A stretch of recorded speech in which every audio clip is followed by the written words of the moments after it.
In this episode of Detroit Performs, an artist's creativity blossoms when she gets her hands on old machines. A street artist depicts her hometown in paintings. And women filmmakers find empowerment through community. It's all ahead on this edition of Detroit Performs. Funding for Detroit Performs is provided by the Michigan Council for Arts and Cultural Affairs and the National Endowment for the Arts, and by contributions to your PBS station from viewers like you. Thank you.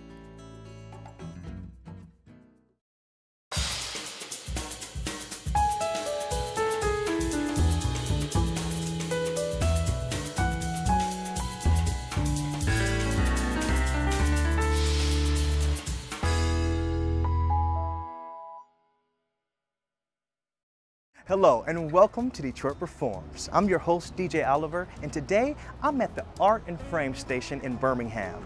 Now this gallery and custom framing shop is 100% Michigan, showing off Michigan artists and only uses conservation grade glass, backing, and matting. Now, at Detroit Performs, we love all of our artists, but today I'm going to show you some of the female artists around Detroit and the nation who are taking the world by storm. First up is Janna Coumoundouros. Now this girl is a master of many crafts as a photographer, jewelry designer, and clothing designer.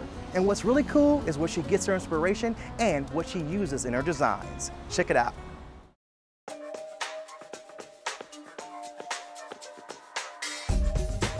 I think I'm really drawn to things that are old. There's just something about that old, and also that sense of history that comes along with it too. When I went to college, I did photography and got wrapped up in that and realized that's kind of how I've always seen the world. Just didn't ever have the camera or the access to it. I remember playing with focus with my eyes. So I would have an object in front and I remember just kind of like keeping that in focus and blurring the back and then switching, and not even knowing that that was depth of field. I ended up actually shooting houses and doing real estate, and I'm still doing it. It's been 16 years. That's kind of, I guess, you could say my real job. But then on a website called freecycle.org, there was a cash register from the 1950s, and I just knew I wanted it. I don't know why, but I knew I wanted it. So I went and picked it up. It weighed like almost 100 pounds, and I started taking it apart, and the pieces inside were almost completely black. You could barely even tell, what they were. And then I started shining them up, and as soon as I saw them all shiny and realized their potential, I thought, this has to be jewelry. My jewelry and even the dresses sort of relate to the photography in the way that I like to do things that are overlooked and maybe even seen as garbage, with the machines and stuff, and then kind of bringing more life into them and making them beautiful. I like to try and take these big gears and things like that, but then pay attention to current fashion and what's sort of in style and see how I can combine them and just bring it back to life. My one grandpa worked for Chrysler and my grandma, and then my other grandpa worked for an advertising company with Ford, and I think every family, people that grew up around here has some sort of connection to the auto industry. So the mechanical things of a car I've always kind of been drawn to. The hard part is finding parts nowadays that are still metal and that are small enough to make into jewelry. So that's kind of always been a little bit of a challenge. Right now I'm looking for the old vintage keys because keys are becoming obsolete too. So I'm trying to hoard them whenever I can find them. But as far as the dresses, how that came along is I was doing a fashion show for Lawrence Tech University for the main event. And they said, we're going to challenge the designers and we're going to give you all pieces of, automotive parts. And I said, perfect, that's what I do already. But they didn't give me any metal. Instead, they gave me all these materials and things. And I'd always sewn a little bit, and I always wanted to be a fashion designer growing up. But I thought, well, this is my chance. I thought, I'm just going to start making dresses and, see what happens. So I won that contest, and then that turned into getting asked to do the DIA Samurai Exhibit one, and I ended up winning that one, and I used the same material. So I went back to the company that makes it in Tiva, and I said, what about Charity Preview? What if we made some dresses for Charity Preview? And they said, yeah. I really love it. It's fun. It's right up my alley because I think I would get bored with regular material. You know, kind of just like with jewelry, I get bored with regular jewelry materials. I need to be able to take something and do something different with it. So taking this automotive material that's like your sunroofs and your panels and things like that, and then turning it into something that's, you know, fashion and in style, and, you know, especially the evening gowns. To take something so crazy and make it into something so delicate and pretty has been the challenge. And I love it. I can't imagine designing in regular fabric ever again. It starts out with a sketch when I make them, and then it kind of comes down to playing with the material and going, nope, that's not gonna work. Because I mean, it really dictates the design because it's got its own mind. And then I start taking the material and just sort of playing with it and see what will happen from there. So it's a lot more like sculpture than it is really fashion design. We're gonna do a fashion shoot today. We're opening a restaurant across the street called Conserva. It's a beautiful space down there, and the model's down there right now getting her makeup done. And I say model, she's actually a musician, and she's really, really talented. And I'm really excited to put her in one of my automotive dresses, but we're gonna give it, rather than an elegant look, we're gonna give it kind of a punk look. I like to shoot musicians. I always find that they're fun, and they bring their guitar, and you know, I love when they just start playing and you can get them in their natural state, and yeah, it should be a really good time. I grew up just loving Vogue so much. In any fashion magazine, I just would pore over the pages. I couldn't wait to get a hold of one. I've just always admired that sort of photography. I like to do things that are a little bit different. I made this giant vat of like this fudge kind of molasses sort of thing that looked like tar, and I took a model and dripped it on him and just let it kind of pour down, and then did this black and white shoot of it. So it's fun every once in a while just to do a really creative shoot, just to be creative and get some beautiful shots. Sometimes I submit them to Vogue Italia, and I do have quite a few photos on there. Most of my pieces are one of a kind. Like the piece that I'm wearing here is one of my favorites actually, but this part here is from a camera, and it actually held the lens, which I don't usually take apart cameras because as a photographer it just feels so wrong. But this one was so damaged that, you know, I had to see what was inside. And then I ended up setting a stone and putting it in the inside. So, and then these are pieces of vintage metal that I hammered out and kind of mixed things up. So, I mean, I definitely love fashion, and I keep, you know, the current trends in mind, but at the same time, it's more, I get one idea for something, and then while I'm searching for a piece for that, I get an idea for another one. So I'm usually working on 3 different pieces at once, and it kind of just happens. Here's the thing about the machines. I really use those suckers from beginning to end, because first I'll shoot pictures of them before I take them apart. I take apart the process of taking them apart, then I use it in the jewelry, and then of course shoot more photos. Put it on models, shoot more photos, make fine art prints there. So the pop-up numbers that come out of a cash register were laying in a box, and I just shot a photo of it. Someone said, you know, those almost look like dates. And so I started doing date photos. It's kind of neat because I was shooting real estate and walked into someone's bedroom, and there was one of my date photos hanging on their wall.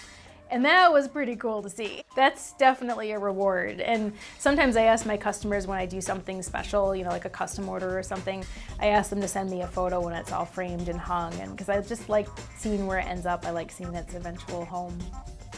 The name of my studio is Lilac Pop Studio. I'm located in Ferndale, so I'm right at the corner of 9 Mile and Woodward inside the Ferndale Center building. I'm really happy with what I can do now. I really like that I can do a little bit of everything. I love shooting real estate. Yesterday I shot 7 houses in a row. I was all over the place from, you know, started off in Birmingham, ended up in Shelby Township, you know, just driving all day. But I really enjoy it. And then the jewelry, I just really enjoy that. And, you know, the dresses, I mean, come on. You can learn more about Janna and every other artist seen here today on DetroitPerforms.org. Now, I really love these 2 pieces behind me. Another example of the beauty of Michigan. This first piece is the falls up in the UP. This piece right here is the skyline in downtown Detroit. Looks a little bit like Gotham, huh? Now let's go out to street artist Emily Wood, who spends her days outside in Hamtramck painting the scenes of this historic town. I like painting in Hamtramck for two reasons. One, it's nice to paint outside because you can actually get a 360-degree view of what you're painting. So if I was in the studio with the photograph, it wouldn't be the same. I can get much more accurate if I'm actually out here. And I also enjoy it because I like to interact with the city and talk to people, and have people will share their memories with me, and people will talk, and it's really nice to paint in a community like Hamtramck that is so diverse. It usually takes me about 2 or 3 days to do a painting, from finding the spot, through preliminary drawings, to actually sitting and doing it, waiting for good weather, and then a couple days in the studio always help. I've wanted to get out here for a while. Visually, it's an interesting space. Visually, it's an interesting structure. There's some brightly colored elements here. This handball quartz, this giant cheeseburger. This is kind of the structure itself is both visually interesting and kind of philosophically interesting, right? I like painting on wood because I like the wood grain. I like to use the wood grain as a natural background. I like to have the wood grain kind of mimic the sky and the undulations. I think wood grain itself is interesting. I started using it out of necessity, and now I really enjoy using it. I get the wood from Home Depot, and I'm sure I make all the people there crazy because I look through every piece and I try to pick the pieces that have the most interesting wood grain patterns. I decided to paint Bumbos because it is a kind of classic Hamtramck building, a bar with apartments on the top. It's that beautiful orange brick you see around town a lot, and I got a great shot of it sitting right where you're sitting. You can kind of see the whole building, and it's just a local feature of Hamtramck that everybody recognizes. Over my shoulder is Pope John Paul II. Hamtramck used to be a mainly Polish majority Catholic community, but in recent years it's become much more diverse with immigrants from the Middle East, Africa, Asia, South America. So it's a really fun place to live, and it's very interesting to live alongside all these different cultures. This is the St. Florian Church in Hamtramck. It's one of the largest structures in town, and it has this iconic steeple on the top of it that's ubiquitous. No matter where you are in town, you can see the steeple, and it's the backdrop for everybody's life here in the city. Something's got to be visually interesting, and it doesn't have to be traditionally visually interesting, but I have to be interested enough in it to sit, and I have to think it looks good enough that I will sit for the days and do it, and then I will want to look at the picture afterwards. Those are the baseline criteria, and you don't always know up front. You just do your best. We're standing at the intersection of the two main drags in Hamtramck, and located here is what we colloquially refer to in town as the Chop Suey building. It opened as a bank in the 20s, and now it's owned by a local family who are making it into a community art space.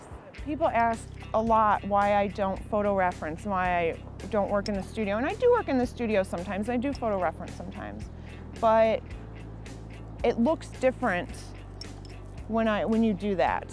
You know, people have two eyes, and we have kind of a fisheye lens in our eyes.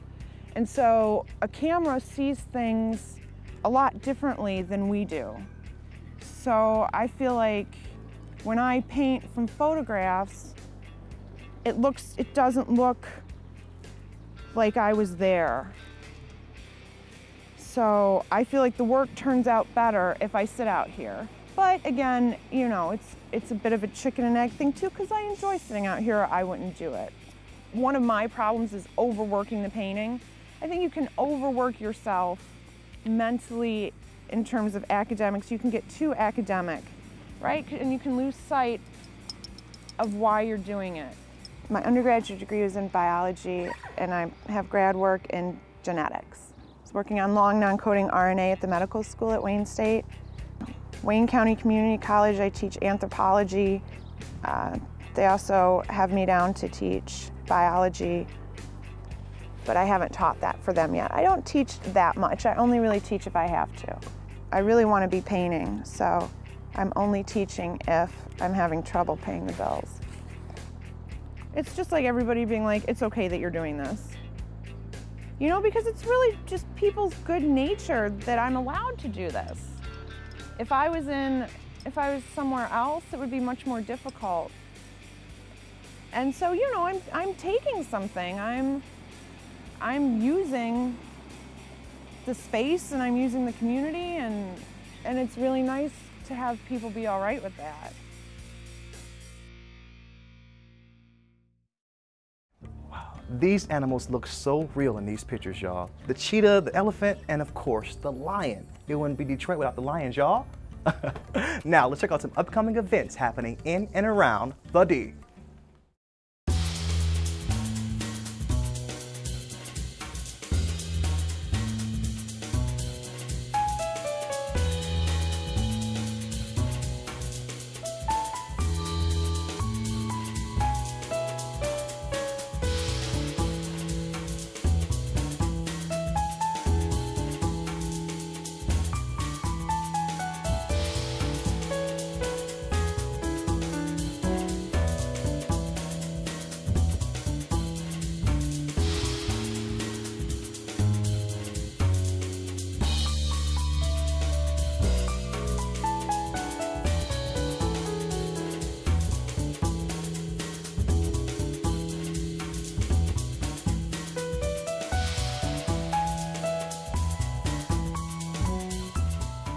To discover more events in Greater Detroit, visit ixity.com. I'm holding a painting by another Michigan artist, Jacqueline Drake, and it happens to be made in all beeswax. What? Up next, we head to a film festival showcasing the voices and perspectives of women, both as subjects and storytellers. Those involved discuss the sense of community and empowerment this platform provides. Stories go back so far to our very roots, and that's how we pass down our culture, that's how we pass down our history, that's how we learn about ourselves and what's happening in our world. I think that film, movies, to me, are the most impactful way of passing on those stories. Film can influence the way we see the world. Film can influence the way you and I interact. Film can bring about change. I pitched the idea of the festival 5 years ago to the Denver Film Society. When I was watching films to program for the festival, there was a documentary about a woman who brought 12 of her family members over from the Congo during the genocide. And she wanted to go back and start reconciling with her country. So there was a line in the documentary where she said, "If we don't speak up, nobody will know we are here." And the light bulb went off in my head and said, oh my gosh, that's the name of the festival, is Voices, because part of the mission of the festival is to bring stories of women from around the world to the public and to our viewers. It's so important to have a woman's voice in the storytelling and the world. I mean, over half of the population is women. We want to hear our stories told. And we see the lack of women in the stories because most of the stories are written by men. So I think we're seeing a lack of women's touch in film. That's not what this documentary is about anymore. This documentary is you finding truth. We started filming Bernie, and that's when we realized the depth of what she was going through. What is the worst fear you have? It's kind of like all the pieces of my life are coming together in this one big day. Why am I doing this? When you look at women between the 1920s to mid-60s, they say there were really only 2 women in Hollywood that made movies. With the big studios from 2009 to 2013, 466 movies were made, and only 22 were made by women. That's 4.7%. And it's a little bit better in the independent movies. There's about 17% are made by women, and in documentaries about 35%. Now it goes up and down over the years, but really it hasn't changed a whole lot. Camera women, it's 2%. Directors, it's at 7 or 8%. And only, I think, 3 or 4 women have ever been nominated for Best Director. So I'm really excited to be back here at the Women Plus film screening series. I really love that they empower women and encourage female filmmakers. Anything that we do that improves their self-image and their confidence, not to be seen as objects, not to be manipulated, to trust their heart, to trust their instincts, and to be ambitious. I think it's all to the good, not just for the girls, but for all of society, because you improve the woman, you improve the family, you improve the next generation. The festival is such a wonderful way to create community around film. So many people come together and we'll do introductions of the film and show the films, but we'll always have somebody there with a film to discuss it afterwards. Meeting the actual filmmakers, talking to them. How did you come up with this idea? What are you going to do next? What were your challenges? Is there any way I can help? It's just invaluable. I love doing the Q&As at the end of the film and engaging with your audience, so you have an impact. You see that excitement right after they walk out of the theater. There's just like, if they really liked the film, there's just a spark. And to capture that and have a dialogue and to have that engagement with your audience is so important to me as a filmmaker. Because you made it for them and to inspire them and to encourage them to act. Whenever it comes to showing films, one of the biggest things to look for is, are we entertained? And by that, that doesn't mean necessarily that it's fun. She told me that she's gonna be there for a little while, but she told me that to don't be sad because she's always there. Even if it's a hard topic that we might be showing, I just can't say enough about how many people have come up to me after a film and said, "Oh my God, I didn't know." So I'm always surprised at how many people we are actually educating by showing our films. Why I love film festivals so much is the ability to connect an audience with a story. And I don't think there's any other medium that does that. There's just an energy about it and an empowerment that comes from that and encouraging the other, future filmmakers. Film can do that. It certainly has helped me, and I think it helps a lot of other people as well. Films can create empathy, they can promote understanding, and they can even create social change.